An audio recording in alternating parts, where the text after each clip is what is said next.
From the East and the West, you've heard others, but now you've tuned into the best. This is a Prime Wave Media production.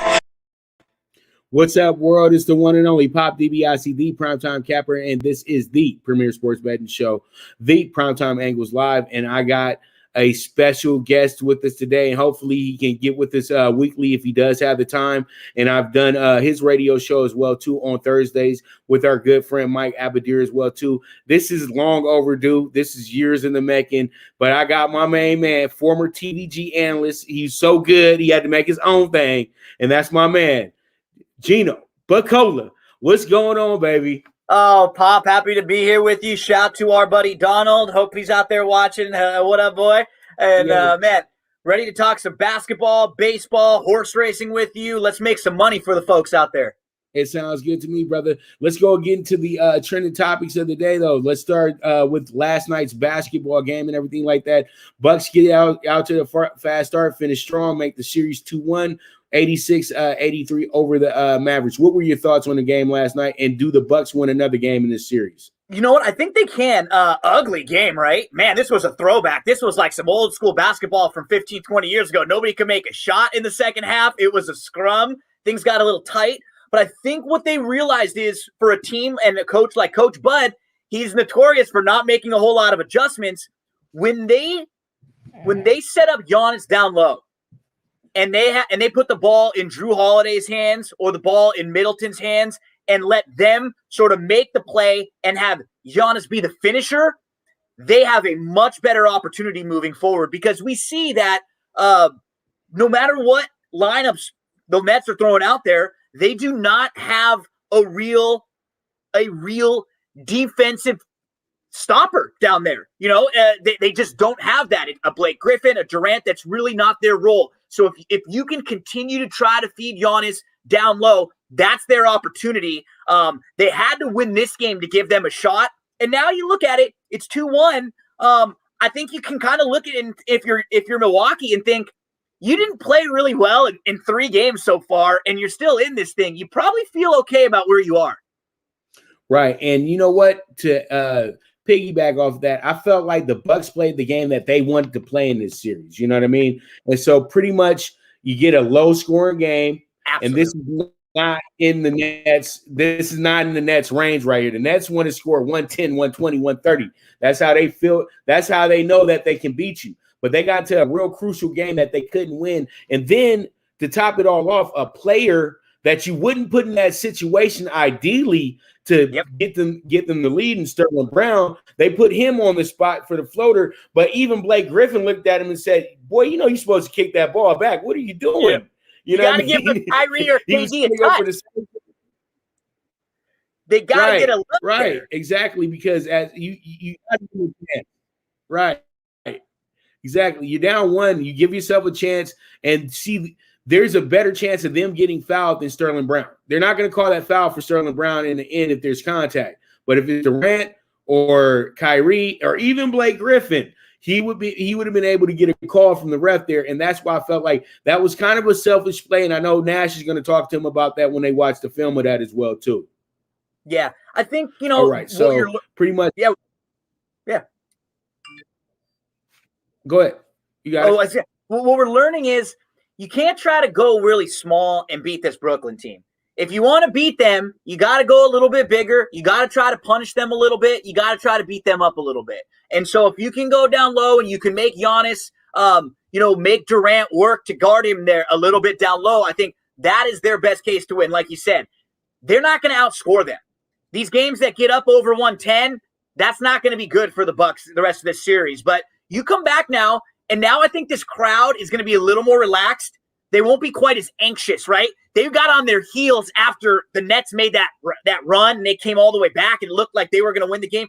Now you can kind of breathe a little sigh of relief. I think you're going to get probably the best game that Milwaukee has in this next game coming up, pretty much with their season on the line. You can't go down 3-1 and expect to beat this team 3 games in a row. Right, and the Bucks were coming in as a silent dog in this one as well too. You know what I mean? A lot of people would peg the Bucks to maybe probably have a chance here because they've been the best team in the Eastern Conference the last 2 seasons since King James left for Los Angeles. So, pretty much Giannis will have to have the biggest game of the playoffs to date for him in this next game coming up. Giannis needs 30 or 40 for this to even be a chance for the Bucks, in my opinion.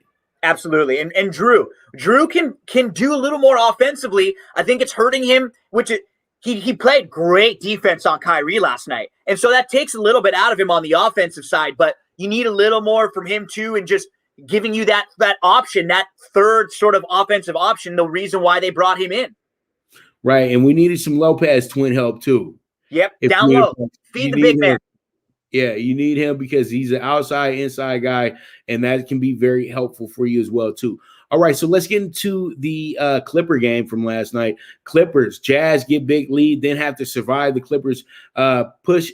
Clippers push to take the 2-0 lead, 117-111. Everybody was taken care of last night if you were on the over, and if you had the Jazz as well, too. We actually were able to sweep out both games last night from the show, because we had the under 234 and we had the 3 on the Jazz last night. That was something that I had to sweat out a little bit, but it is what it is at the end of the day. So what were your thoughts on the Clippers Jazz? And do the Clippers make this an even series as we get back to LA? I think they do. This is really, really going to be interesting because they got to split. They have to win one. I think they're going to be in the same case. They've lost 2 games so far to a Utah team that's been without Conley, and basically to a team that's had their star in Mitchell outplaying Paul George and Kawhi put together.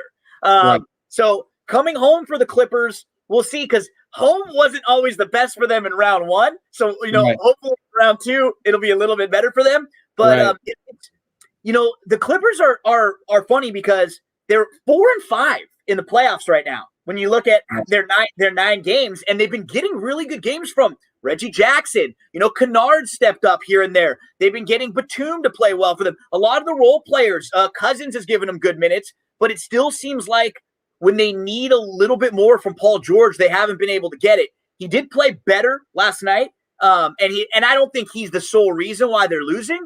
To me, it's their defense. This was a team when they put together, we thought, wow, Paul George and Kawhi, with those two, they'll be able to shut down any perimeter type players. And now we've seen in back-to-back series. First it was Luka, and now it's Mitchell. I don't know why one of these 2 guys can't put the clamps on him. Yeah, and that's what I'm looking at as well too, is that you have a Jazz team they have a star in Mitchell. We know that. Connolly is a star as well too. And when you look at it though, the rest of their team after those guys, they're solid. Yep. They can actually, you got 4 or 5 guys who can start on any team in the league. You can put on the Thunder, and he could possibly be an all-star. Yep. So that's what I'm looking at, that the roster is deep, and this is in Utah-esque form. This goes back to Jerry Sloan, that when you have Malone and Stockton, they had great role players with them as well, too, where you could go get a guy off the bench and he could still be helpful, like a Howard Isley, a Byron Russell. The list goes on with that team. And they revitalized some guys' careers, too, which they've done as well in Utah, doing it the smart way, doing it the long way in a sense, but doing it their way. And that's why the Jazz are in the position that they're in right now. And remember, because when Clarkson, who was a Laker, I liked Clarkson quite a bit. He was a guy that was overachieved for where he was drafted and what he was supposed to be. And then he went to Cleveland. He was supposed to be that help for LeBron. And he really struggled in his first times in the playoffs. So sometimes you just need a change of scenery. And, they've just given him the green light in Utah and said, you're going to be the guy that comes off the bench.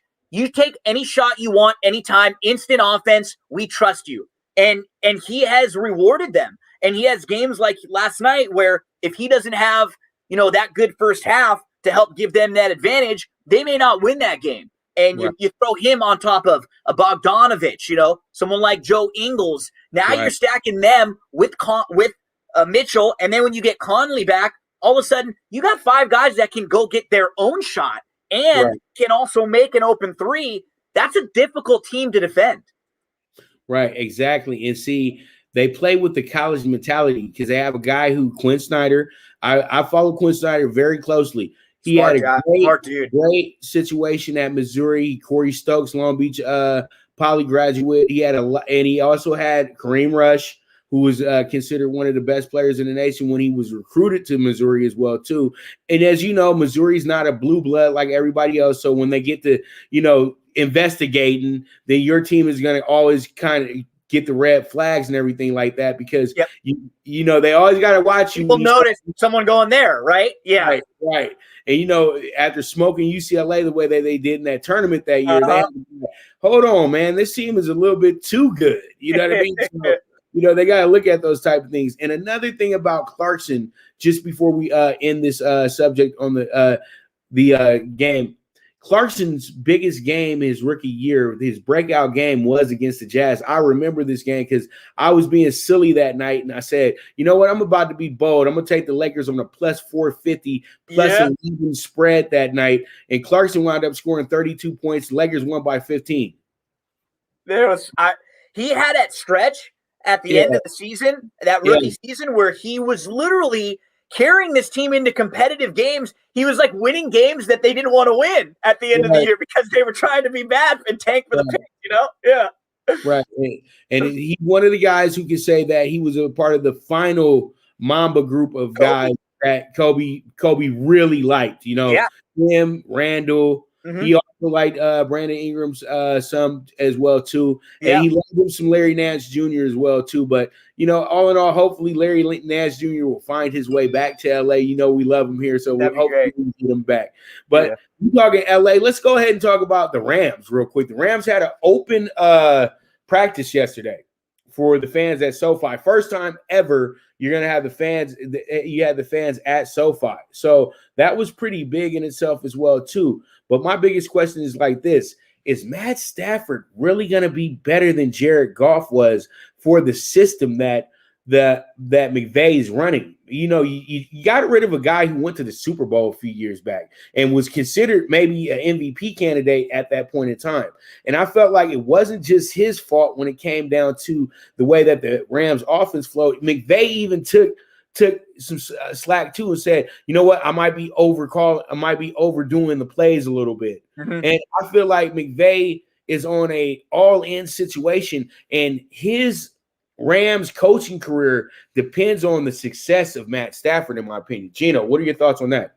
Yeah, you know what? I think the move gives them a higher ceiling, but maybe a lower floor, because this is an older player who has had some injury issues. I mean, would you be surprised if week 3 or 4 we find out that he's got a shoulder problem or he's a little bit banged up? No. And then what situation are you in with what you've given up for your franchise moving forward? Now, I can tell you that I always get a little nervous with some of the moves the Rams make, and they somehow kind of like finagle their way out of them. Right. They give up a little too much, and then somehow they get out of it. They end up paying off. But I think it sort of reminded me of like a relationship that may have just gone on a little too long. I do think Goff is better than like the national media or a lot of people think he is. I think you could win with Goff in the right situation. We saw that. I do worry that McVay got a little bit in his own head about what Goff can do, and I think he's just stopped even giving him the opportunity to try things. He started babying him quite a bit. He wasn't even calling like big boy plays anymore for him. Everything was really short, never really giving him the opportunity to maybe look at progressions and stuff. So even though I'm not sure if Goff was who he wanted, but I do think that Goff wasn't really going to be given an opportunity here anymore. So, it's not a bad spot for him to go somewhere else where there's no pressure on him for Goff, and he can get the chance to kind of grow with the team that's rebuilding. But the key point you made, pressure's on the Rams right now. You got to win. There's no more messing around. And we're talking, you got to get back to the Super Bowl, because if not, your team is built to win right now. You're not going to be right. And see, then you get rid of your superstar a few years back with Gurley, and then you get rid of your franchise quarterback with Goff because you're trying to big game hunt. But really, at the end of the day, I won't say that Stan Kroenke's a penny pincher. He's not he's not a Donald T. Sterling, and just I'm watching my investment. This guy is pretty rich, but we have NFL salary cap as well too. And the Rams know that they don't want to pay luxury tax, so that's why these guys are out of here, because they were signed to over obsessed deals that didn't work out the way that they were supposed to. And I just really feel at the end of the day that the upgrade went to Detroit. Because the thing about Goff is he's going to inherit so many good young playmakers as well. And the only thing that gets me going about Stafford is the 2 and 1 yard line. If you watch him over the years, you see that in a 4th and 1 situation, it always goes bad. I guess because the game was in Detroit, I don't know, but it happened more than 20 times in me watching him, dude. So what do you think? What are your thoughts on that? I think I'm more worried with Stafford about getting there. I think if you get to the conference championship game or Super Bowl game and he's healthy, you'll be able to maybe do a little bit more in that situation, or in a fourth quarter, a guy that you trust maybe a little bit more. I do like him. He seems like the teammates like him. Like he's a guy who will probably go try to run through a tackle, even when he shouldn't. He's tough. So I think he might be a guy that can inspire the teammates late in the game. I'm just worried about him getting there throughout a long season again. Like, can he stay healthy?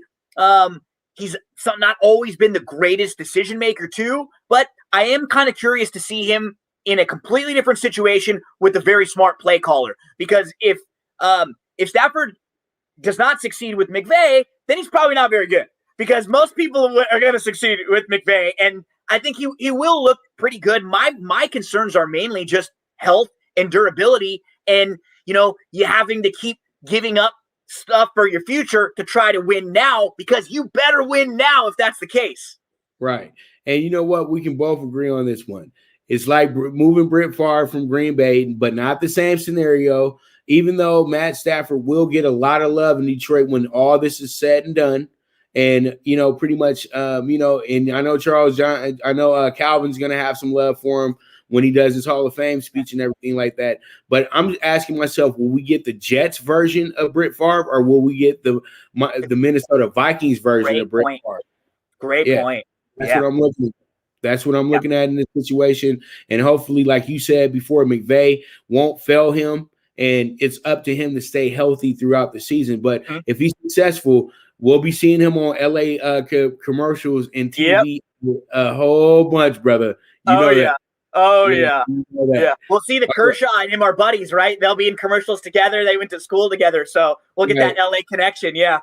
Right. And I think that works out tremendously as well too. You're over here marrying fan bases as well. That you got two guys that grew up together, and they're at the top of their sports as well too, and two of the toughest positions to be in their sports as well. So that makes the whole difference. Yeah, it's beautiful. It's a beautiful thing, and that's what dreams are made of, right? Yeah, your buddies from school, you grow up and you guys all succeed like that together. How cool is that? Right, and it always cracks me up because there's a good question that you can ask for Clayton Kershaw. What position did Kershaw play on their high school football team? Because we know Matt was the quarterback, but what position did Clayton play? And you would think backup quarterback probably, or some type of tight end. I got to check. I think he was a tight end. I got to look. Because if he was pitching, you wouldn't think he would be getting hit. But I swear I remember hearing tight end or offensive line, something that you wouldn't have expected. Yeah. Look, I'm going to crack you up right now. He was the center. So that's I thought it was offensive line, right? Yeah. Right. That's how close they are. Yeah, so, that's great. He was so they closer to close. That's awesome. Yeah. That's your boy, right? He's on the up. All right. So with that, we will be right back to talk some baseball, some Dodgers, talk about the six play that I got going on as well, too. So you guys check out HatClub.com. And Gino got his baby at home and everything. So she's they're too young, but maybe the wifey will go ahead and get Gino a cool LA Dodgers World Championship hat, maybe in yellow. I'm texting her right now. Baby blue. Get that 10% discount on that $50 order or better at hatclub.com. So you guys go ahead and check them out. And with that, we will be right back with the premier sports betting show, the Primetime Angles Live, with the one and only Pop DiBiase, the Primetime Capper, and my special guest, Gino Buccola. Good News Only Racing Club, led by the legendary Doug O'Neill, the trainer of 2 Kentucky Derby winners, and I'll have another in Nyquist. Also trained 2-time Breeders' Cup champ Golden Sense, who are just a part of a long list of thoroughbred champions trained by Doug O'Neill. The Good News Only Racing Club has a young core of horses to look out for in Dennis's Celery, Irish Heatwave, and Notre Dame, just to name a few. Win the day every day with the Good News Only Racing Club, a proud sponsor of the NFL Bet Exchange. From the East and the West, you've heard others, but now you've tuned into the best. This is a Prime Wave Media production.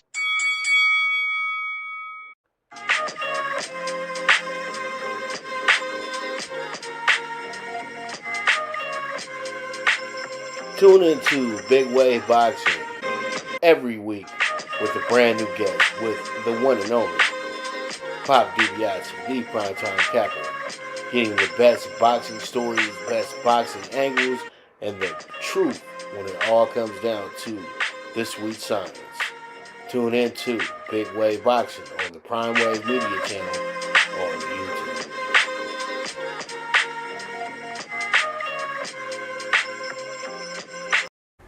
The Viget app, where social media meets sports betting. Get the latest line movements in all major sports. Track your daily bets, daily contests, the NFL over-under contest that pays out $10K in cash prizes. This is a cutting-edge app that helps betting be easy. Sign up with the reference code POPDBIC and you will be able to watch my daily show, The Primetime Angles, as a resource to building that bankroll. Viget is available in your Apple or Google Store on your iOS or Android. The social sports betting app, Viget.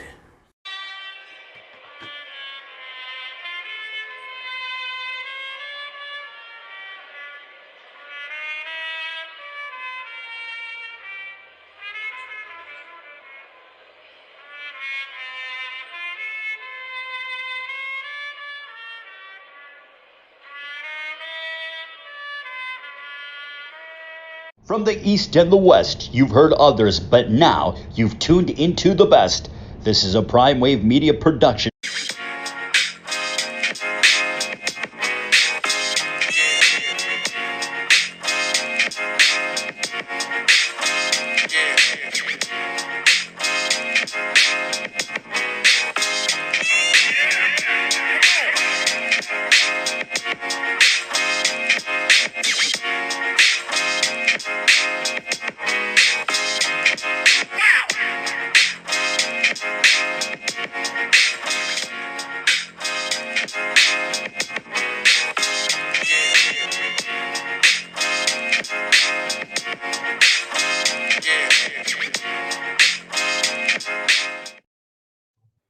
All right, we are back with the premier sports betting show with my man, Gino Buccola. So pretty much let's jump into the Blue Crew Daily. And the Dodgers got the much-needed sweep this week. And me and Mike talked about it earlier this week that the Dodgers should make this a what we like to say a varsity versus JV situation this week. And just go ahead and blow off the doors real quick in Pittsburgh because that's what they're supposed to do. You shouldn't lose one game in Pittsburgh because Pittsburgh is not playing for right now. They playing for 10 years down the road, I guess. I don't know. Yep. Hey, Hayes looks good, and you got to get a little lucky. In the first inning of the Buehler game, he hit a home run, and he misses first base. And so he's around in first.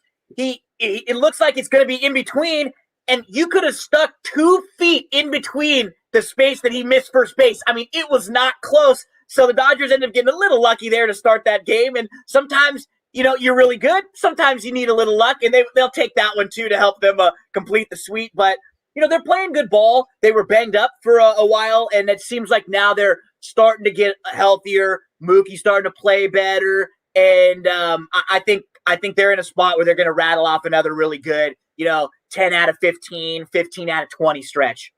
Right, and you know what, Cody Belly.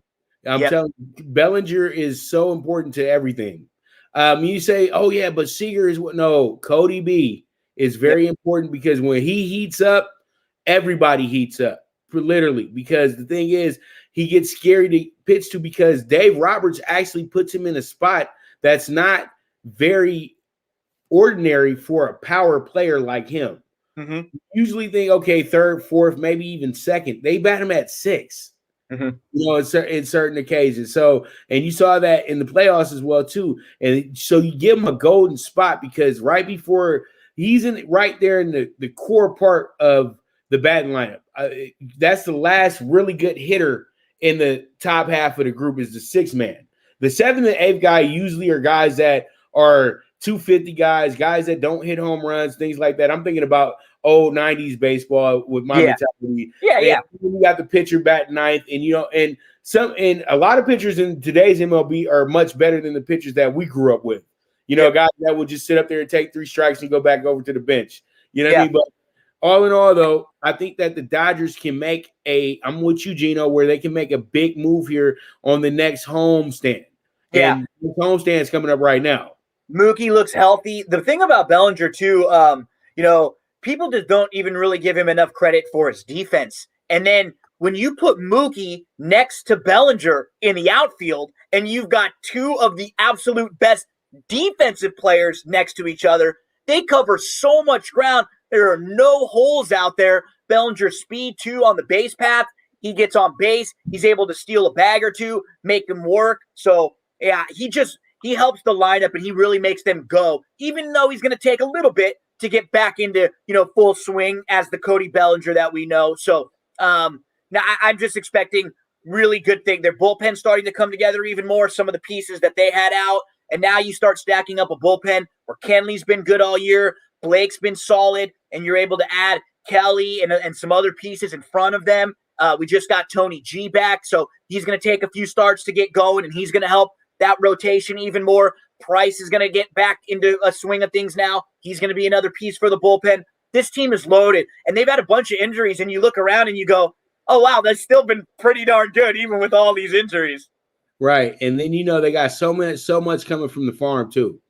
You know what I mean? There's so many good players at the farm right now, and, Gavin Lux was heating it up for a moment there, but he's showing us the potential of what he can be, and it's scary when you see that. And when you see Julio, the way he's pitching, it's scary.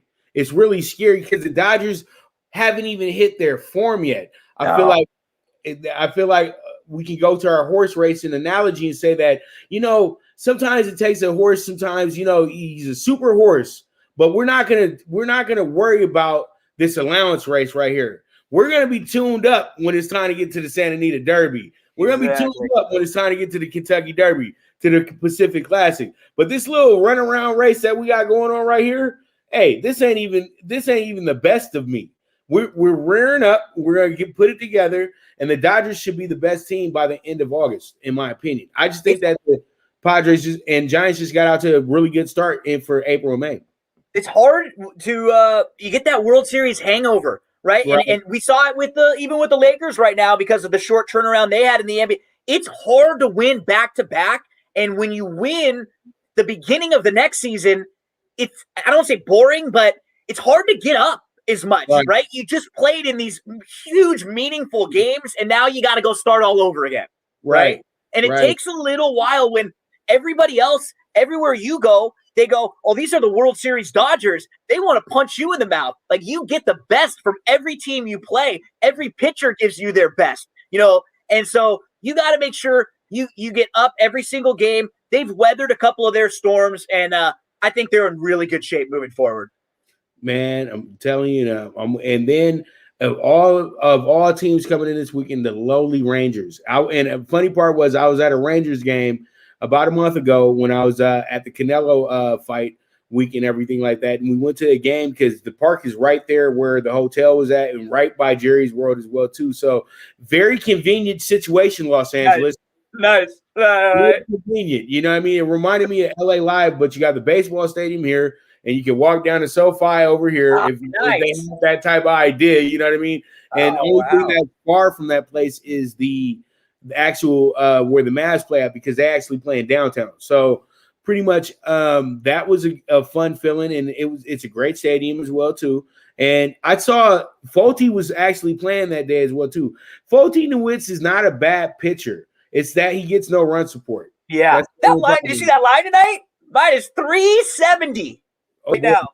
And the last time I did something like that with Kershaw, Joey Gallo hit a 475-foot home run off of Kershaw that night. The Dodgers wound up losing the game, I think 6-2 that night. So I don't know. Buyer beware.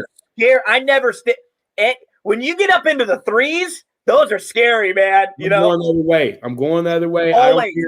Blindly. How bad you are. Right? I know. Right. Because those wind up being 1-zip games to the bad team. Yep.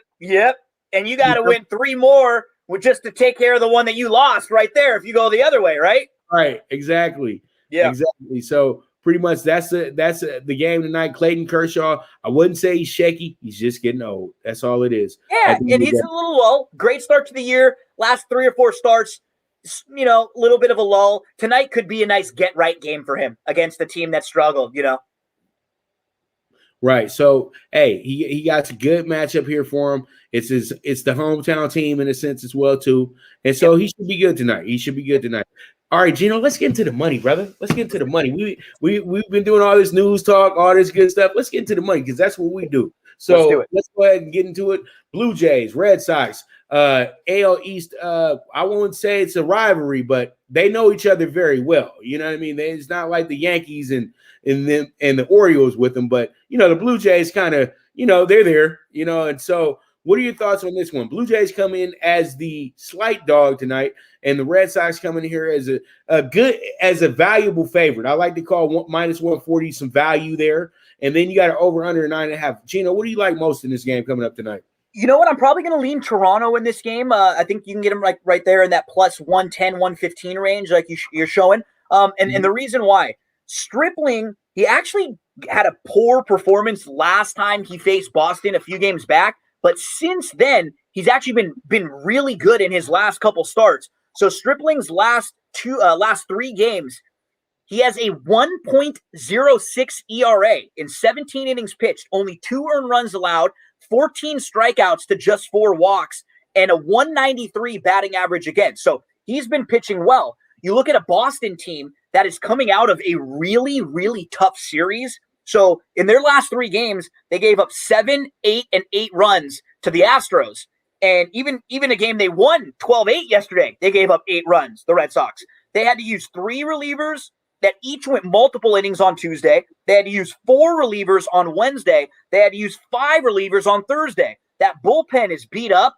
We've got Stripling, who's pitching very well as of late. And I think, the Blue Jays might have an opportunity here because if you look to Richards, who's been pretty good, like no knocks really on Richards, like his last couple outings. He has a 3.86 ERA in his last 23 innings, but a 291 batting average against. If they have to get to a Boston bullpen, that bullpen is not set up all that well. So I'm going to lean Toronto in here at the plus money. All right. And where I'm going here with this one, I feel like when I look at the ERAs and I look at everything that's going on with this game today, it's hard for me to pick a side, but it's easy for me to scoreboard watch here. So I love the over 9.5 in this spot. I think that when you got one of the best hitting teams in the league with the Blue Jays, one of the best hitting teams in the league with the Red Sox, that all it's going to be tonight is going to be some fireworks. And let's go ahead and say this. If Baby Vlad plays tonight, I think he hits a towering shot over the Green Monster tonight. I think that's going to happen tonight as well, too. So if you're betting props tonight, bet Vlad Jr. on, I would say, hopefully you can get the half on the home run. Or if you get 1.5, maybe you might hit 2 tonight. So that's a good little value play for you tonight as well, too. So I'm going to jump on that as well, too. The Vladimir Guerrero Jr. home run tonight. Nice. I like it. Pop is calling his shot like Babe Ruth for Vlad. There you go. There you go, Vlad. So over the fence. Hopefully the first 52 tonight. All right, let's roll on to the next game. We got the Mariners and Indians. This is funny thing. Mariners much better than they look on paper. The Mariners were actually the team playing the Rangers, and they actually were able to come back in that game a few times as well, Gino, to get the win. And they're a fun bunch. And when you got a fun bunch, they might be a year away, but they're going to be really good soon. They have a lot of young talent up there in Seattle. They have a lot of diversity as well, too. It's not a straightforward team. They got a lot of different personalities on the team that mesh very well together. And I hate to say this to people that love their teams in the AL West, Oakland fans, Houston fans, but the AL West is wide open. Even the Angels still got an opportunity to win it. The only team I would say that's probably on the outside looking in is the Texas Rangers because they don't have the pitching to keep up. But everybody else, those 4 other teams are right there. And these games are tough when they play each other as well, too. So they're going into this one. The Indians are like the Dodgers. They're going to get into their groove July, August. They'll rip off a 10, 15 game winning streak and be right there at the wild card race. Blase, blase, blase. But this is a pivotal series for both teams, in my opinion, moving forward. And I really do like the way that this is setting up. And tonight, I do like the Mariners to be that team tonight, to be dead honest with you, because I got it wrong on my thing, but I like the Mariners with this from what they're showing off tonight. And I think that this will work out to be a very, very good game for us as well, too. So that's what I see. That's what I like. And that's how it should go tonight. I like the Mariners to win this game. Gino, how about you? I'm going to go and lean towards the under here. I think, you look at Dunn, who recently has been pitching really, really well. Take a look at Justin Dunn's last 3 games. 2.20 ERA in 16 innings pitched. He's only given up 4 earned runs in those 16 innings, 21 strikeouts, 7 walks, and a 143 batting average against. You look over at Savali, he has struggled a little in his last couple, but still, his last 4 games, he got a 3.67 ERA, which is not bad at all, 260 batting average against, and both of these teams are not great offenses. We think of them as teams that are low scoring, good staffs, solid D. I think there's going to be a low scoring game in here, so I'm going to go under. All right, and you know what? I concur with that one as well, too. So if I was to advise some scoreboard watching tonight, I think this is an under game because people have to understand the Seattle Mariners, their biggest Achilles heel right now is hitting. They're the worst hitting team in the league, and everybody says, how can a team be batting 208 as a team and still be in the race in the AL West? That's good pitching, good timely hitting, and you know what? Kyle Seager's a beast as well too. So it is what it is. You know what I mean? Corey's big brother. It is that timely hitting, like you said. Like right. they hit well in spots, but they're not necessarily a lineup that's going to overwhelm you. Their pitching has to keep them in the game. Exactly. All right, let's move on to our next spot, and that's going to be the Padres, the boys of summer, Slam Diego, going against the Mets. And you know what? In the betting world, Gino, you know this. It's Jacob deGrom Day. Just like we said Clayton Kershaw Day, you got Jacob deGrom Day. And you can tell by that number. When you see that number that low, you know it's deGrom Day. 5.5. That is such a low number for a Padres team that has an incredible offense and in a game where Snell can be very, very good, but he's not someone who goes deep into games, and he is someone who can have bad starts to games, really bad early innings. So, I mean, at 5.5, even with DeGrom, I think I would still want to slightly lean over. This to me, like my numbers, I had this more like a 7 game. So even at like 6.5, I would probably still lean slightly over. And you know what? You're right on the money about that. But this is where I'm going with this, Gino. I see this as an upset play today, to be honest with you. But what I say here, though, is like this. Play cautiously here. Yeah, bet the dog if you like, but go ahead and play it smart. play the spread with the plus 1.5, and I think it's going to be a much closer game than it looks on paper. That's why I'm going with that angle right there, because it could wind up being a 1-2 game, but I think that the game stays close. Out of anything that happens today, the game stays close, and you can get plus money with the Padres win, but you can play it safe with the spread today, and I think the safe bet is the right bet here with the Padres. Yep. This should be one of the better games on the board tonight to watch. Very interesting. And I'm curious with some of these pitchers, some like DeGrom, Cole, some of the pitchers who have been in the conversation with the spin rate, are they going to be doing the same kind of thing they've been doing? Are they going to be maybe not as much because they're worried about people looking at them? So just something to monitor with these games over the next couple of weeks, because if they click and the scores are a little higher than you'd think, it'll take Vegas and the bookmakers, a little bit to catch up to the lines. So if you can find something out and be a little ahead of that, watch for that trend. And this is the saddest part about Jacob deGrom's prolific career. When it comes to betting, he might be one of the worst pitchers to bet on when it's his day. It's crazy. It's not because of him. No. It's because the hitting doesn't show up. But Clayton Kershaw dealt with the same thing literally the first 10 years of his career.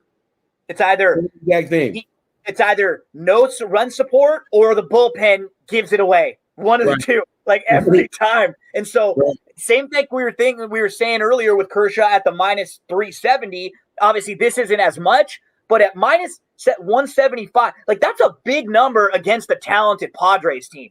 Mm-hmm. Right. So honestly, when you look at it, that's why I say spread. And when you look at it like how we do, like a stock market sense, I guarantee you the Mets will be down to minus 160 by the time we get to the first pitch.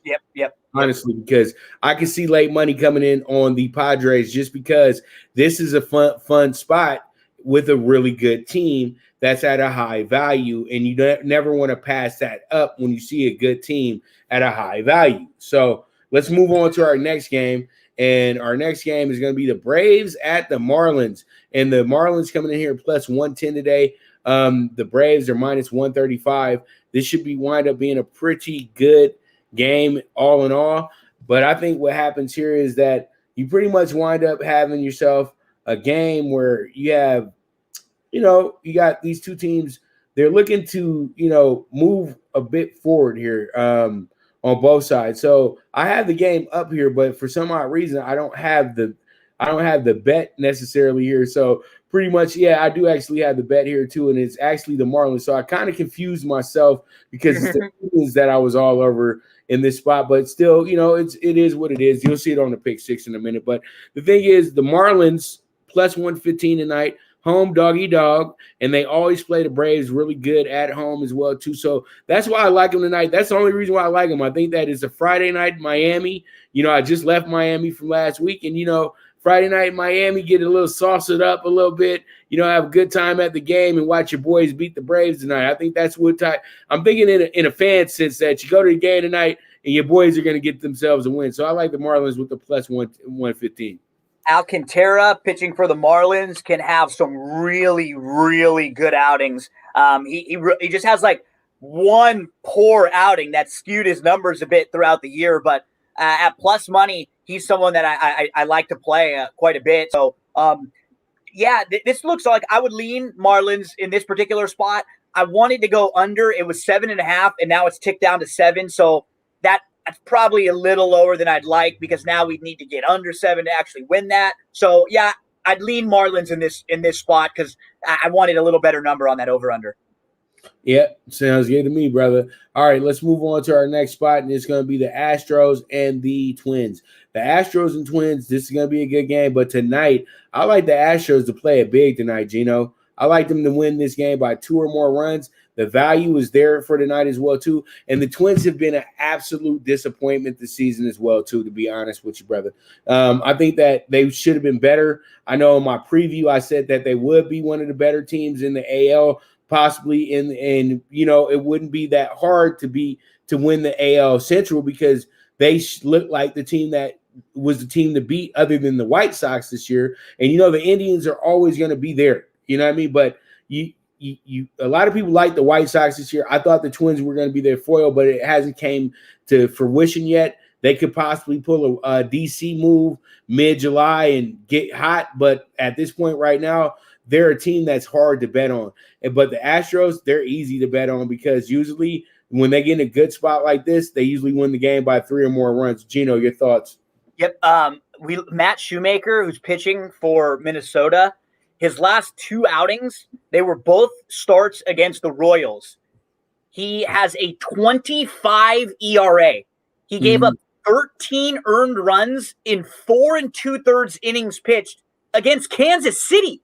What's going to happen against this Astros team that's been humming? I just mentioned earlier when we talked about Boston, how many runs that the Astros have scored. They scored 8, 8, and 7 in their last 3 games against Boston. Now they're playing a Twins team that's struggling, and Shoemaker, who has a 7 ERA on the year, and his 2 worst outings came back to back. His last start, he got 1 out.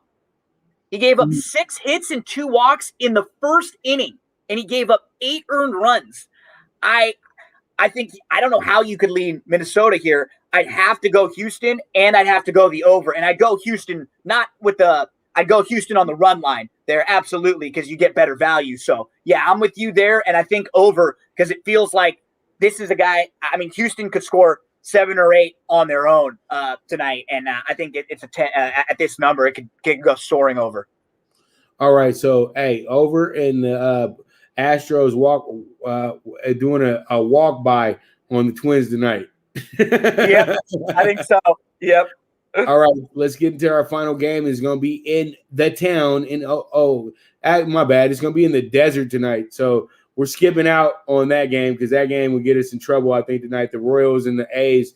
But we do definitely got this game intact tonight. The Angels, man, disappointing team this year, in my opinion. I thought they were getting off to a great start. Everything was going to change a bit with the Angels, and possibly they will be able to compete in the West. They're still in the race, but you just know that at some point they're going to catch a bad losing streak and they'll be out of this thing. And it'll probably happen at the end of the year. They'll probably stay afloat until about September. And now getting rid of Pujols, they thought it was a smart move, but Pujols has now walked over to a winning team and showed you that, okay, when you're with a winning team, your attitude changes a little bit. The Angels' attitude isn't about winning. Their attitude is just about showing up, in my opinion. And that's why Albert's doing so well with the Dodgers, because it's like being back in St. Louis. When he was with the Angels, there was a lot of expectations, not just on him, but on Trout. And even he came with Josh Hamilton, and that was that came to a screeching halt pretty quickly. And they brought in a pitcher who was a middling pitcher that they thought was an ace pitcher at the time. So they never gave Albert a true chance to be with a winner, in my opinion. And they brought in Rendon, but Rendon really was playing off a high that the Nats had at that moment. So he kind of got figured out when he got to the AL, and it happens. That's why when you go from the NL to the AL, it might not be the greatest move for you. You know what I mean? So, but I digress. Let me get into the game. When I look at this game, I see it as a scoreboard watching game, and I'm going to surprise everybody. I see this game going under tonight, Gino. What are you Me too. Yeah, same thing. I'm on the same side with you. The D-backs have been awful lately. Right. They've lost 7 games in a row. In their last 6 games, they've scored 12 runs total. They are just not playing well. They're going to run into Ohtani tonight. Now, I do think Merrill Kelly, who's coming off of a couple bad outings, is a little bit better than he's been, and he's going to come home, and I think that'll help him actually just be a little bit more relaxed. So I'm with you. I think this is like maybe a 4-2 Angels game tonight. Yeah, I'm thinking that too, 3-2, something like that. I know we're in the desert. It's hot right now in the desert, 110 today probably, and they'll probably have the dome over today as well too. But still, I just think that the hitting on both sides is not going to show up tonight. That's going to be – it's not going to be about a dominant pitcher. It's going to be more about neither side showing up when it counts, and that's what I'm looking at in this situation as well too. All right, so let's go ahead and check out Paramount Plus. Paramount Plus, another great link for the show that we have here. You guys use the promo code VSX. You guys can catch the whole NCAA tournament on Paramount Plus. It does have its quirks to it as well, too. And from what I'm hearing, you can catch all your NFL games on there on the next day as well, too. So we'll see how it goes. They're all a part of the Viacom family, so it is what it is at the end of the day. So pretty much with that, you guys check out Paramount Plus. You guys use that promo code VSX. And with that, we will be right back with the premier sports betting show, the Primetime Angles Live. Now you and your friends can compete in the sport of kings and win big with Stable Duel. Get the app, pick your horses, and get in on the thrill of horse racing with daily games competing against other players. Bring home the glory and the cash and move up the annual leaderboard while you leave your competition in the dust. Get in the game with Stable Duel. Play, race, win. Good News Only Racing Club, led by the legendary Doug O'Neill, the trainer of 2 Kentucky Derby winners, and I'll have another in Nyquist. Also trained 2-time Breeders' Cup champ Golden Sense, who are just a part of a long list of thoroughbred champions trained by Doug O'Neill. The Good News Only Racing Club has a young core of horses to look out for in Dennis's Celery, Irish Heatwave, and Notre Dame, just to name a few. Win the day every day with the Good News Only Racing Club, a proud sponsor of the NFL Bet Exchange. All right, we're back, and we are at the final stretch, Gino, and it's time to talk. Oh, hold up. Let's talk the NBA real quick, and then we'll get to talking tickets. But we'll get into this NBA preview real quick. We'll be real fast about it. First game is going to be the Sixers at the Hawks tonight. Gino, what are your thoughts on this one? You know, I think the Hawks are actually going to play well tonight. So I would lean Hawks on the money line in this particular spot. You can get the plus 105 there. So give me the Hawks with the money line. They have a little bit more options offensively. I think they've sort of figured out a formula where they can let Joel kind of get his. He can get his 35 to 40, but as long as you try to force, the other guys to beat you, as long as you make it be a Harris, Simmons, Curry game, I think the Trae Youngs, Bogdanovich, Gallinaris of the world can go toe-to-toe with them. I would lean Hawks with the plus money tonight. All right, so you like the home dog tonight. I like the guy that should have won the MVP if he didn't have to miss the last few weeks of the season, Joel Embiid, because I just think Joel Embiid is playing Shaq style right now, and it's like Shaq with a 3-2. That's what's the craziest part about it. Joel Embiid reminds me of a guy that you would create on an old NBA Live game, and it's not even real. He's not real. He's hitting banks off the side, and running like a gazelle down the court as well, too. And you know what? You really thank Philly for being so cautious with him and seeing the potential of what he could have been, because we know Billy Self wasn't cautious with him. That's why he was hurt when he got in college. So, pretty much if he would have stuck around maybe another year, Kansas could have probably wiped out the whole NCAA the next season. But you know what? At the end of the day, Joel Embiid's in the right place in the NBA. He didn't need to stick around in college that long, and he's playing great basketball. But I know what you're saying, though, Gino. It's hard for you to go 5-on-1 and 1-on-5 in the playoffs. He needs Ben Simmons to be helpful tonight.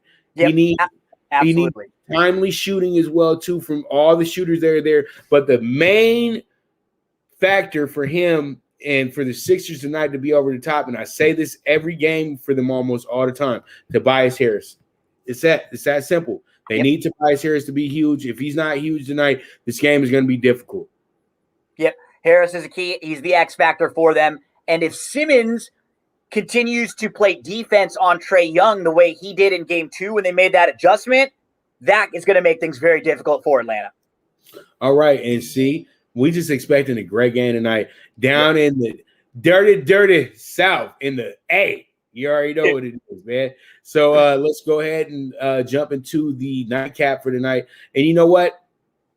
I know everybody's going to be like, Pop, don't do it. But, I'm going to just do a first half situation with the Nuggets, but I really do feel like this series gets knotted up 2-2. I know it sounds crazy right now with the way the Suns are playing great basketball, but now we're in Denver's house, and it's different when you get to Denver. You got to deal with the altitude a little bit, and now their home crowd is going to be yelling and screaming at an all-time high as well too, because this playoff's been absolutely great. I think the Lakers lost simply because they didn't have enough crowd there.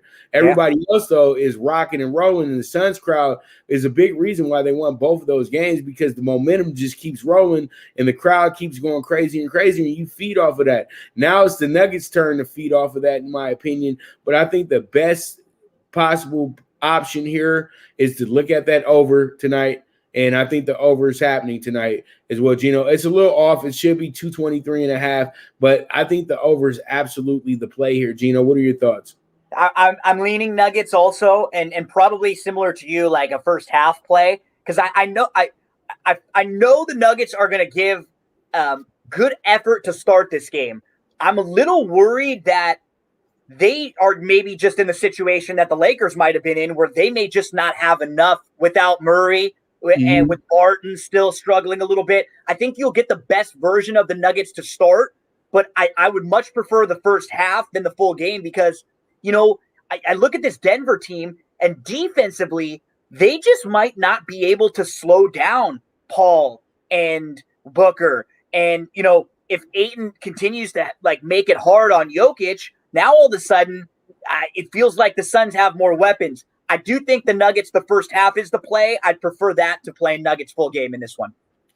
And there it is. And there it is. And you know what time it is, Gino. Let's go ahead and talk those tickets, brother. And I got a 40-1 ticket here, over 9.5, Blue Jays, Red Sox today. Marlins money line plus 115, plus 1.5 on the Padres. The Indians, I fouled that one up, but we're doing the minus 165 in that spot. Then we got the Astros with the minus 1.5 tonight. And then we're going to do the under 9 with the Angels and the D-backs. Gino, what are your thoughts on this ticket? And do you have a ticket that's somewhat a ticket tonight that you can throw out to the people as well, too? I know we don't have the screen for it, but what you on in baseball. Yeah, we got some similar. So the Padres, I think, is an interesting play. And then the other three that I liked, Toronto plus the money, the Tigers, the Detroit Tigers. Take a look at that matchup. The same pitching matchup between Skubal and Giolito last week. The Tigers won, and you're getting plus 155 on them today. I'm also looking at the Washington, San Francisco under 7.5. That game got rained out from yesterday. It's Scherzer, DeScalafini. So you got two really good starters, and you got two bullpens that are completely set up because they had a day off yesterday. Man, that sounds good to me. Now, where are we going in the NBA tonight? Let's go ahead and check out my NBA double play for tonight. And the NBA double play for tonight is going to be this right here. It's going to be a very good I think that it's going to work out. And, as I said before, I'm doing Sixers minus 120, but I'm also going to go ahead and do the over 223 tonight with the Suns and the Nuggets. What are going to be your plays tonight in the NBA? Yeah, I think I would go with I'm going to flip-flop. You and I will just we'll bet a beer on that Sixers-Hawks game. And then in the Nuggets, I'm going to go Nuggets first half. Okay. That sounds good to me, and hopefully we can get it over tonight, because one thing Phoenix has been doing, they've been playing extraordinary defense. I think they've only given up at most 109 in the playoff this year as well, too. So they're playing really good defense to, keep winning these basketball games and everything like that. So real quick, Gino, we got Santa Anita starting in about, I would say, I'm looking at my clock right now. We got Santa Anita, I would say, starting in the next 90 seconds or so. Now, what is your best bet of the day over at Santa Anita? And do you got a quick, maybe a late pick 4?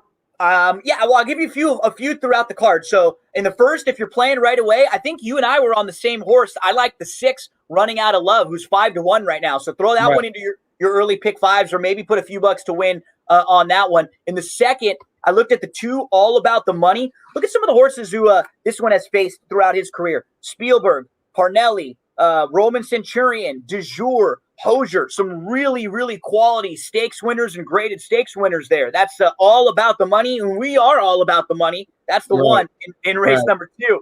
And then a longer price for you in the 5th race. Let's look at the 4, Maricopa County. I think the 6, Storm the Bastille, is very live and a logical short price. But Maricopa County has some good turf races to go back. Look at the races at Turf Paradise, 2 and 3 back. And then when you dig a little deeper, you see that, this one has some of the better overall turf form and will come from off the pace. And there are 3 horses that seem to have a little speed to set it up there. So Maricopa County in race number 5, the 4 there. Those were my 3 best plays on the day today. All right, now what I'm looking at, I love Vela in race 3. It's just a turf claimer, small claimer, but I think that horse exudes a big shot today. I think Silver Moon Road is another good bet, even though it's going to be in a race with Can't Stop This Man, and I have all about the money in my key horses as my top horses as well too. But Can't Stop This Man and Silver Moon Road will probably get much of the attention. But I think with the way that the connection is set up for this race, Silver Moon Road should run huge today. And then I always love the nightcap as well too. And I'm going to go with the horse ridden by DeSormo and with Bob Heston. Gino, we've been there on plenty of nights, plenty of 5 o'clock in the afternoons where you see DeSormo Hess and they go ahead and get a nightcap victory. And you know what? That's what I'm betting. I'm hunch betting right there. So pop from the rail. You're going to pop from the rail, too. Head for business. It's going to be right on the lead. Right. So you see what I'm thinking here. I know it's 5-2, but I think a lot of the attention is going to go on the first-timer active account just because of pedigree. Simple. Yep, I have the one on top. Head for business was also my top selection there, too. All right. Awesome. Okay, so, man, this was absolutely epic. I want to bring you back. Hopefully, I can bring you back either Thursday or Friday, and we can do this thing again because, man, we always have a good time. But man, it was even better than my expectations. I love it, bro. And had a blast, man. Anytime you need me.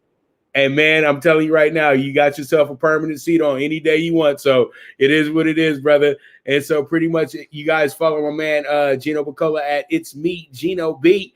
And pretty much you guys make sure you guys follow him on the horse racing as well too. He is an expert in the game as well. They call me an expert, but Gino was on television about it. So pretty much you follow this man because we don't play favorites, we play value. So it is what it is at the end of the day. So make sure you follow this man. He will guide you to the golden. He will get you to the golden goose. He will get you to the odds if you need him to. So thank you, Gino, so much for coming in today. Any shots out that you would like to send before we wrap up everything? Well, now that things are getting back to normal, I think on the 15th out here in Southern California, everything's going to be able to really open back up. I think full capacity for Dodgers and a lot of places. We got to get over to Santa Anita or just to watch some races before Santa Anita's closed down. You, me, and Donald will have a few pops. We'll get some food. It's been a long time coming. So we got to check that out one night where we hang out, watch some sports, play a few races together. Sounds good, Gino. And I'm right up the way over here in Pasadena. So we're good. You know that. So pretty much big shout out to our good friend Mike Abadir, our boy Donald Boyd as well too. Shout out to our partner as well too, Stable Duel. Oh yeah, Play Race. You guys make sure Stable Duel. You guys sign up for the app. I did horsing around today. Gino got on a beautiful shirt that they sent him in his grab bag as well too. I got a bunch of those shirts as well. So pretty much you guys make sure to keep the movement moving. Always bet with your head, not with your heart. And we will be back next week. And I'll be in Houston doing the show next week, but we'll be back next week and we'll be bringing back Gino either Thursday or Friday. And I look forward to it. I cannot wait. So with that, this is the premier sports betting show, the Primetime Angles Live with the one and only Pop DiBiase, the Primetime Capper, and the man himself, Gino Buccola. And we are gone.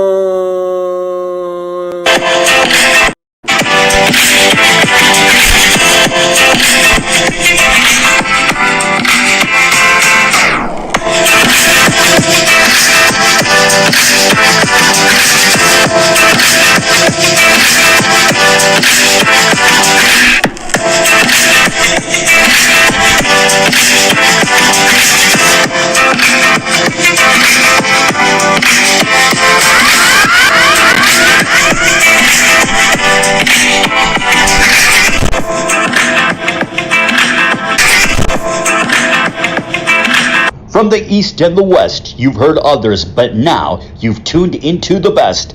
This is a Prime Wave Media production